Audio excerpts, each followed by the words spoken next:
meninas! Oi, meninos! Enfim, oi, galera! Hoje a gente vai fazer o vídeo brincando de cozinha.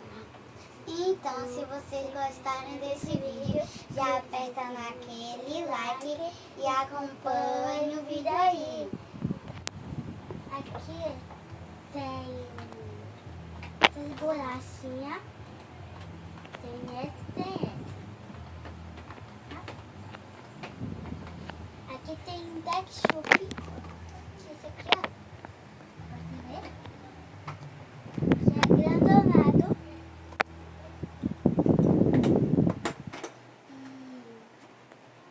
Aqui é cereal, parece que eu não sei.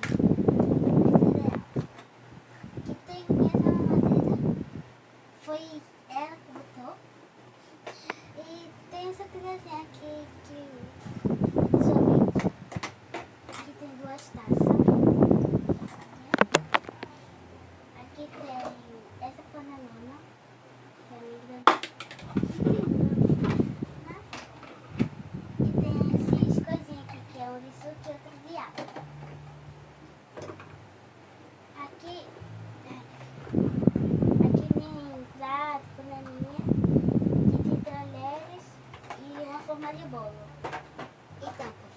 E tampas, né? Aqui tem mais, ó. Aqui tem banana. Acho que isso aqui é couve. Na verdade é alface. Aqui é abacaxi, milho, uva, limão e morango. Banana.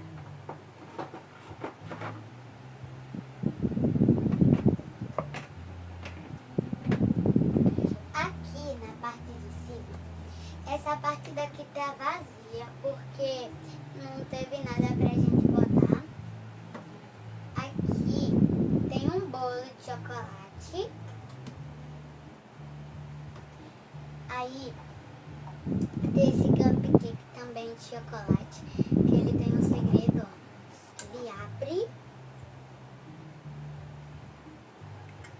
e a gente encaixa de novo, só girando. Aí tem outro cupcake. Tem outro cupcake de chocolate. Ele também abre e fecha. Na verdade encaixa, né? Aí,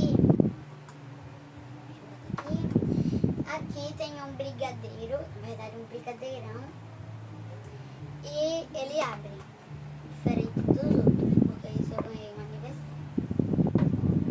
O bolo de chocolate, como eu já falei. O sorvete, que é para isso que teve essa colher e esse granulado.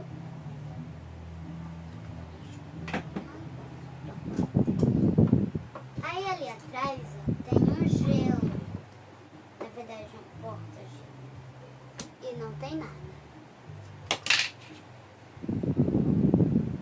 Aí, lá atrás mesmo, tem uma coisa de morango. E olha, o barulho, porque tem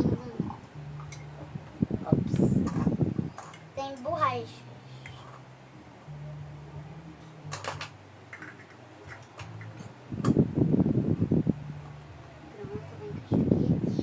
Atrás no fundão Ai meu Deus, hoje eu tô desastrada. Tem copo.